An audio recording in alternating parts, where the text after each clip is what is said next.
5.000 stamane allo stadio comunale di Musile per lo straziante addio a Eleonora, Leonardo, Riccardo e Giovanni che vi abbiamo raccontato in diretta. L'invocazione del parroco: non restiamo prigionieri del buio di quella notte. Ti aspetterò per tutta la vita, le parole commosse di Giorgia, unica superstite della tragedia di Jesolo, che nello schianto ha perso il fidanzato e gli amici più cari. Tantissimi giovani al funerale, tanti gli amici, Eleonora, Leonardo, Giovanni, Riccardo, già ci mancate moltissimo, non vi dimenticheremo mai. 2 persone scendono dall'auto, forse guaste, e vengono travolte e uccise da un'auto. È successo lungo la superstrada 450 tra Lazzise e Calmasino, nel Veronese. E Verona sconvolta anche per la scomparsa improvvisa di una 17enne che si trovava in vacanza in Grecia, uno shock anafilattico forse all'origine della tragedia, la figlia dell'ex portiere del Chievo. Autonomia, domani nuovo vertice a Roma, ma le altissime tensioni di governo tra Lega e 5 Stelle mettono tutto a rischio. Salvini annuncia che non ci sarà, il ministro Erika Stefani dice no ai minestrone, altrimenti si discute al bar. Hanno scelto per il proprio figlio l'istruzione parentale, ma senza essere ancora autorizzati l'hanno tenuto a casa da scuola. Ora una coppia del Bellunese rischia di perdere la potestà genitoriale. Nelle ore in cui diventa legge il cosiddetto codice rosso che punisce più severamente i responsabili di reati contro le donne, a San Biagio di Callalta nel Trevigiano il comune ha invitato gli uomini a indirizzare agli altri uomini un messaggio antiviolenza.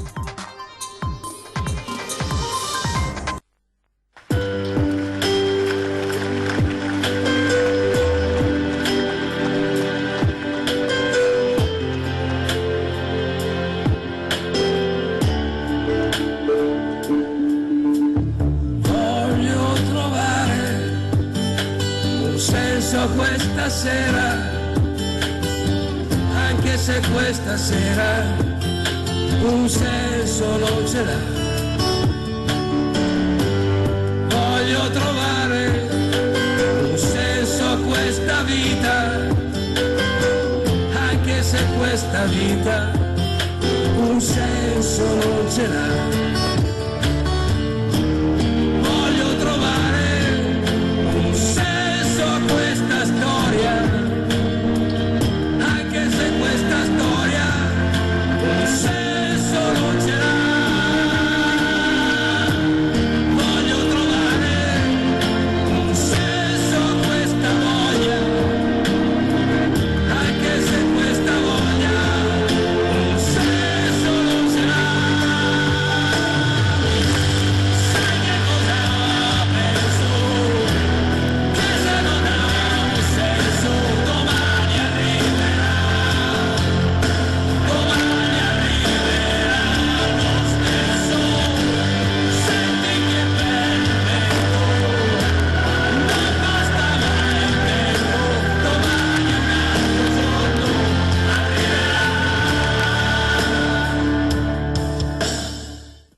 Buonasera e ben ritrovati all'edizione del Veneto dei nostri telegiornali. Eleonora, Leonardo, Giovanni e Riccardo. Nella copertina di questo telegiornale le foto, le immagini, la musica scelti dagli stessi familiari e dagli amici dei 4 ragazzi morti nel tragico incidente di Jesolo. Immagini mostrate in quello che è stato il giorno del dolore, del ricordo, il giorno dei funerali nello stadio di Musile di Piave, una cerimonia con 5.000 persone che vi abbiamo raccontato questa mattina in diretta. Allora, rivediamo questa giornata davvero intensa, questa mattinata intensa a Musile di Piave nel primo servizio.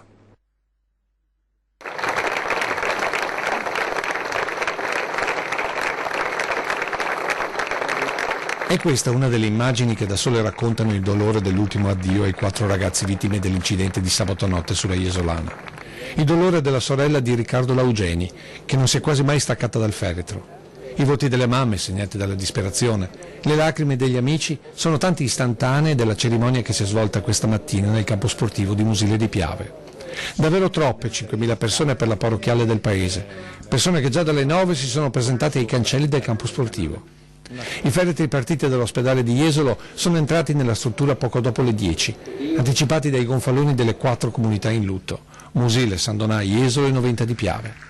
Ad attendere Eleonora Frasson, Leonardo Girardi, Giovanni Mattiuzzo e Riccardo Laugeni, il presidente della regione Luca Zaia, a testimoniare la vicinanza di tutti i veneti alle famiglie colpite da una disperazione così profonda, diventata abissale, quando, prima dell'inizio della cerimonia religiosa, Giorgia Diral, unica sopravvissuta, ha letto la sua lettera al fidanzato Riccardo che non c'è più.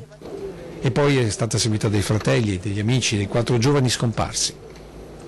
Un dolore immenso che Monsignor Adriano Cevolotto, vicario del Vescovo, che ha presieduto l'ufficio religioso, ha cercato di mitigare nel corso della sua omelia.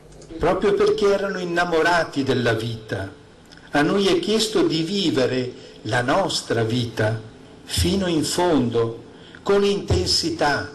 È proprio vero che c'è più vita che giorni. È vero che da domenica tutto cambia, tutto è cambiato, ma non è finito tutto. E tra i partecipanti c'era il giovane che con la sua auto ha cercato di tirare su quella finita nel canale. E c'erano anche i 5 kosovari che si sono lanciati nell'acqua, portando a riva Giorgia, per poi estrarre anche gli altri 4 ragazzi nell'estremo tentativo di salvarli. Al termine della cerimonia toccante il video con i volti sorridenti di questi giovani falciati dalla morte, ma ancor di più l'ultima testimonianza della sorella di Giovanni Mattiuzzo. Tu, Giovanni, eri il fratello che potevo desiderare. Hai lasciato un vuoto incolmabile. Io ti ho amato più della mia vita e ti porterò dentro il mio cuore per sempre. Prega per noi, per favore, perché siamo persi senza di te. Queste le parole della sorella di Giovanni Mattiuzzo, ma altre parole sono state lette, lo ha ricordato Lucio Zanato nel servizio dall'altare, a partire dalle parole fortissime, intensissime di Giorgia Diral, l'unica sopravvissuta al terribile schianto dell'auto finita nel canale, che ha perso, oltre ai suoi amici, anche il fidanzato Riccardo. Allora sentiamo le parole di Giorgia. Potrei scriverti tantissime parole, ma non saranno delle lettere messe assieme a farmi sentire di nuovo le tue labbra sulla mia guancia. Quando hai bisogno di me chiamami, che li prenderò a botte io. Così mi dicevi, e vorrei che lo facessi ancora. Non sono perfetta, Ricky, lo so. Sono stata assente. Ho rischiato la vita per 3 anni togliendoci tempo per stare assieme. Però non ti ho mai lasciato. Non ho mai pensato di lasciarti. E sono sicura che neanche tu avresti mai voluto lasciare noi. Forse eri troppo concentrato a proteggere gli altri e non ti sei protetto abbastanza in quel maledetto giorno. I tuoi gesti valevano più di 1000 parole, Ricky, ed io ho solo paura di dimenticarti, di dimenticare i tuoi abbracci e di non sentirmi più come mi facevi sentire tu. Sei il regalo più bello che mi sia mai stato fatto. Tu mi hai vista nascere ed io ti ho visto morire. Ma le cose belle non si vivono, bensì si sentono. Quindi fatti sentire, Ricky. Prenditi il tuo tempo. Io ti aspetto e se non ci metterai troppo, ti aspetterò tutta la vita. Dimmi dove ed io mi farò trovare. E poi rimarrò lì per sempre, così se e quando vorrai potrai ritornare da me. Ti prego, Ricky, stringimi, abbracciami, baciami e dimmi ancora che sono la tua piccolina. Te lo prometto che io vivrò per te, vivrò per noi e vivrò per il nostro amore. Fai buon viaggio, piccola grande aquila.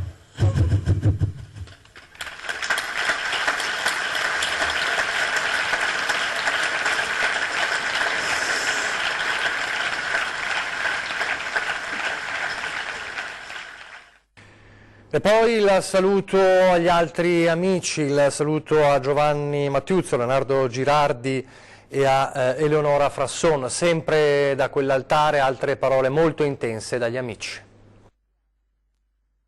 Sono fiera, fierissima, di poter dire che accanto a te non avresti potuto avere persone più pure. Mentre a me non resta altro che ringraziarli, a noi non resta altro che ringraziarli, perché sono fiera di poter dire che abbiamo avuto la miglior compagna di viaggio che potessimo desiderare. Tu non sei mai stata sdolcinata, mai, mai, neanche un minuto. Però, e ti sento mentre ci prendi in giro adesso, ma noi te lo diciamo. E ti vogliamo bene, tanto, tanto.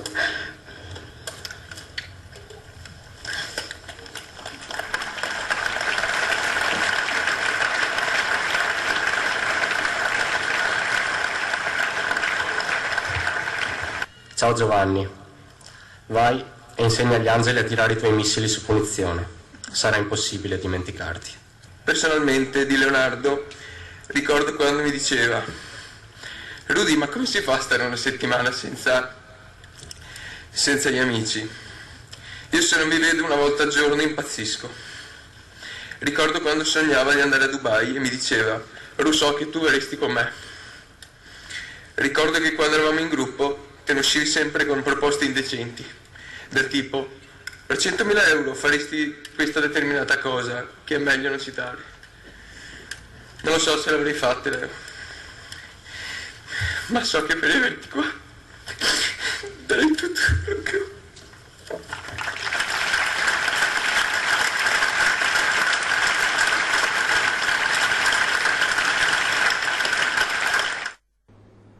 Dallo straziante addio di Musile alla cronaca che ci riporta purtroppo a parlare ancora una volta di tragedie sulla strada, perché 2 persone sono morte e una terza è ricoverata all'ospedale di Verona a seguito di un incidente stradale avvenuto lungo la superstrada 450 tra Lazise e Calmasino nel Veronese. I 2 sono stati investiti mentre stavano scendendo dalla loro vettura, ferma sul ciglio della strada, forse per un guasto. Sul posto ci sono i carabinieri, il ferito terzo non sarebbe in gravi condizioni, ancora da ricostruire ovviamente la dinamica, ma pare appunto che sono state investite dalla vettura da un'auto mentre stavano scendendo dalla loro vettura. È successo poco fa appunto nel Veronese. Poi a Verona c'è lo shock per la morte a soli 17 anni di Swami Codognola, stroncata da un male improvviso mentre era in vacanza con la madre a Naxos in Grecia. Ancora da chiarire le cause della morte della ragazza, forse vittima di uno shock anafilattico, morta in ospedale di Atene dopo 3 giorni di agonia. Abbiamo appreso, l'ha scritto, lo vedete in video, è stato scritto un messaggio da parte del dirigente scolastico del liceo classico Maffei di Verona, Roberto Fattori, commentando appunto la tragedia. Abbiamo appreso la terribile notizia della morte della nostra cara studentessa, ne siamo tutti sconvolti e profondamente turbati e interrogati. La ragazza era figlia di Paolo Codognola, portiere con trascorsi nel Chievo Verona.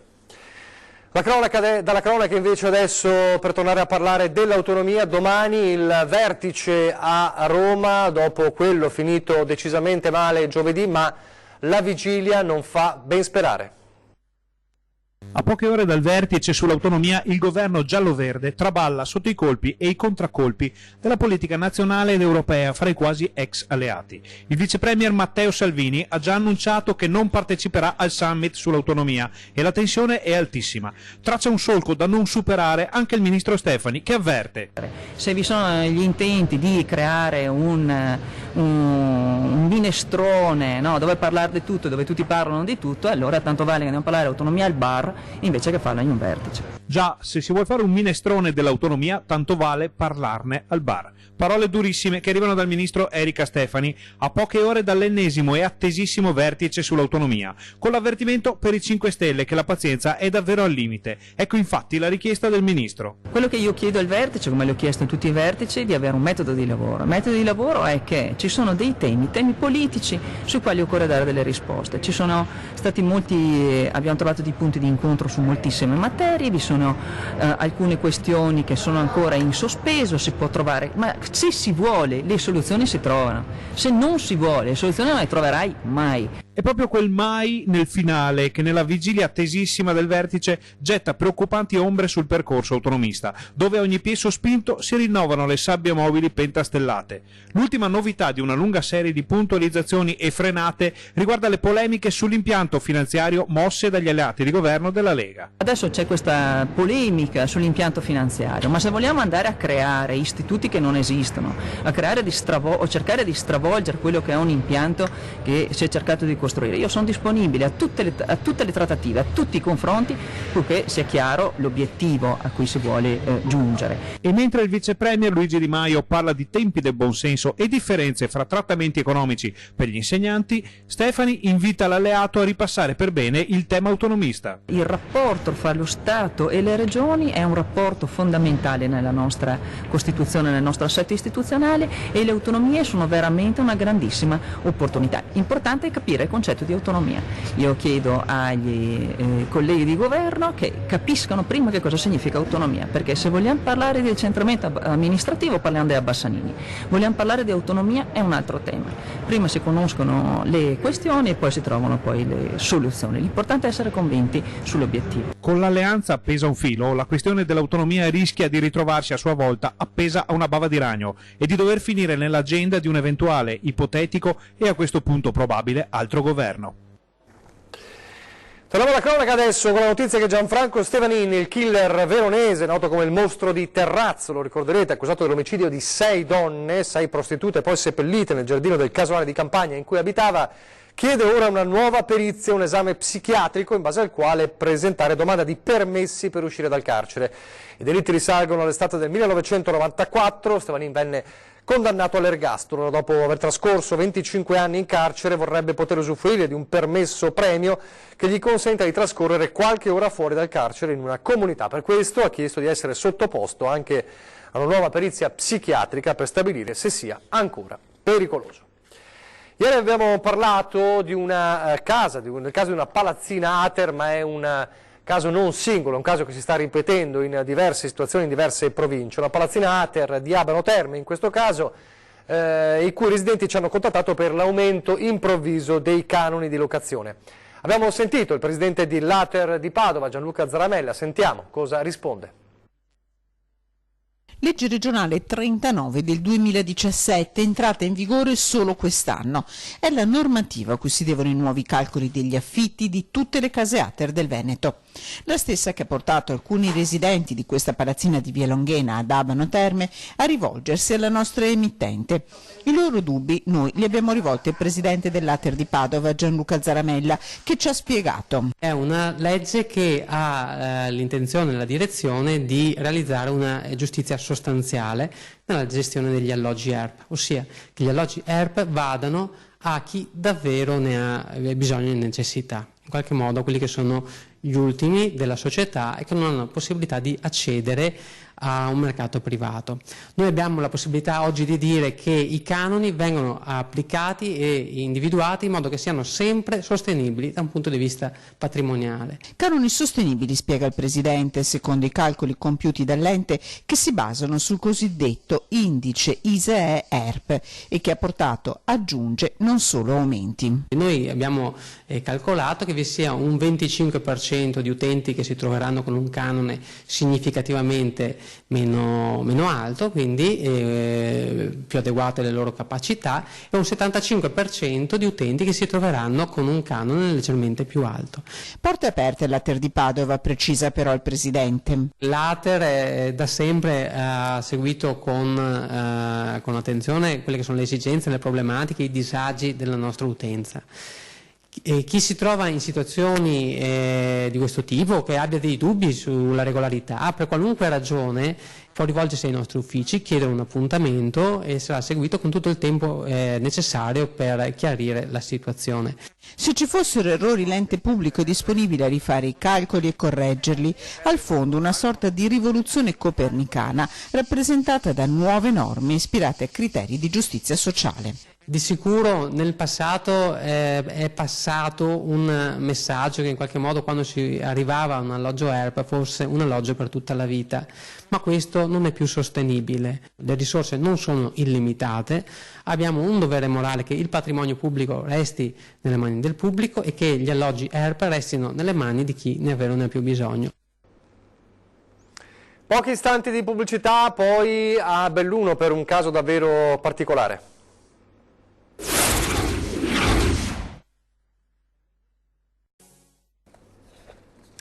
Rieccoci in studio, in diretta dunque alla provincia di Belluno. Hanno scelto per il proprio figlio l'istruzione parentale, cioè la scuola a casa, e in attesa di essere autorizzati 2 genitori hanno deciso di non far frequentare al figlio le lezioni nell'istituto comprensivo della Sinistra Piave cui era iscritto, e per questo motivo la coppia adesso rischia di perdere la potestà genitoriale.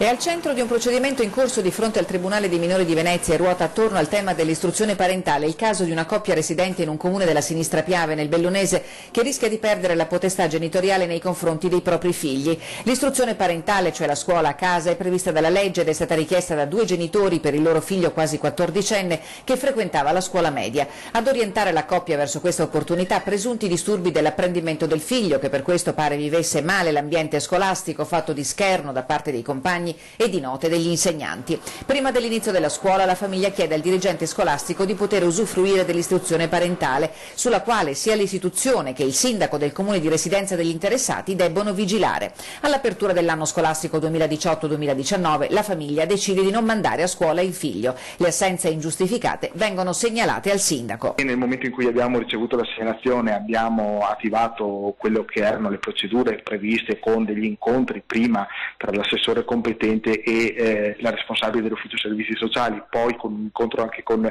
il sottoscritto. Pure l'ultimo tentativo, un richiamo formale ai genitori invitati a presentare il ragazzino a scuola, è caduto nel vuoto e così inevitabilmente è partita una segnalazione alle autorità competenti. Abbiamo solo ed esclusivamente segnalato a coloro che sono in qualche modo si devono occupare della tutela dei minori, quindi all'ufficio competente dell'US e quindi anche al Tribunale dei minori per le decisioni poi successive. La segnalazione ha messo in moto il procedimento giudiziario. Entrambi i genitori sono stati sentiti dal giudice del Tribunale dei minori di Venezia come parti interessate. Lunedì scorso l'audizione del ragazzino alla presenza del legale della famiglia. L'ultima parola al giudice, cui spetta di accertare se sussista o meno pregiudizio nei confronti dei figli minori della coppia, oltre all'adolescente una bimba in età di scuola dell'infanzia che non frequenta perché non in regola con le vaccinazioni. Una battaglia legale in punta di diritto, dall'esito al momento sconosciuto, ma che sta già facendo discutere. Nelle ore in cui diventa legge il cosiddetto codice rosso che punisce più severamente i responsabili dei reati contro le donne, a San Biagio di Callalta, nella Marca trevigiana, il Comune ha invitato gli uomini a indirizzare ad altri uomini dei messaggi antiviolenza.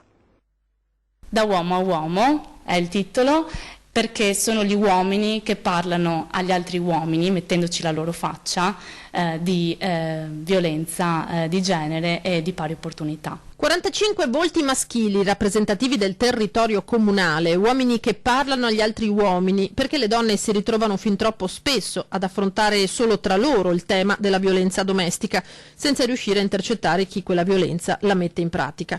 A San Biagio di Callalta il comune, su idea dell'assessore Cancian, ha deciso di creare dei totem su cui compariranno testimonial d'eccezione, sindaco Cappelletto compreso. Abbiamo coinvolto presidenti di associazioni culturali, sportive, ricreative, i nostri parroci, che ringrazio, l'ex dirigente scolastico Francesco Codello, commercianti, baristi, barbieri, ma anche semplicemente tutti quegli uomini che si sono messi a disposizione e al servizio della comunità proprio per diffondere questo messaggio. C'è ancora un forte maschilismo molto forte che prima o poi le donne riusciranno a combattere, dai.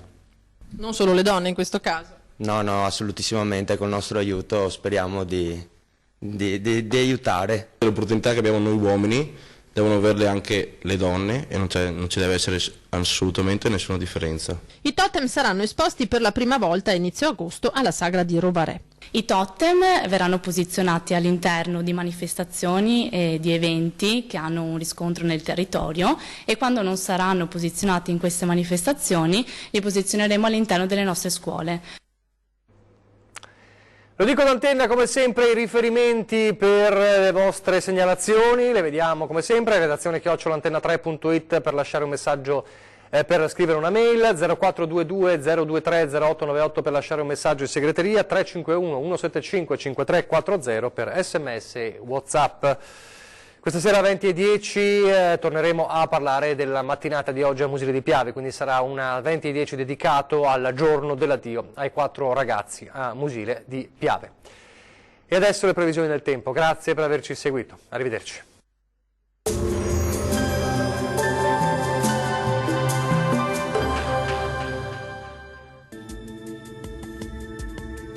Benvenuti al Meteo. Poche novità rispetto ai giorni scorsi, avremo sempre un tempo pressoché stabile, ma non si esclude una certa variabilità in particolare sui settori alpini. Ecco il dettaglio di venerdì 19 luglio. Sul Veneto avremo un ampio soleggiamento e il cielo si presenterà al massimo poco nuvoloso al mattino. Dal pomeriggio più nubi con qualche veloce temporale sui monti bellunesi, mentre altrove si manterrà in genere stabile. Temperature stazionarie con minime tra 16 e 21 gradi, massime comprese invece tra 26 e 29 gradi. Tanto sole anche sul Friuli Venezia Giulia, il cielo risulterà infatti sereno o al massimo poco nuvoloso, non sono attese precipitazioni particolarmente degne di nota. Temperature minime tra 18 e 22 gradi, massime comprese tra i 25 e i 28 gradi. Ci spostiamo infine sul Trentino Alto Adige, dove il sole sarà protagonista al mattino. Col passare delle ore saranno possibili occasionali acquazzoni un po' su tutta la nostra regione, in esaurimento comunque entro la serata. Temperature minime tra 15 e 17 gradi, massime tra 30 e 31 gradi circa. Bene, dal meteo di Antenna 3 per ora è tutto. Arrivederci.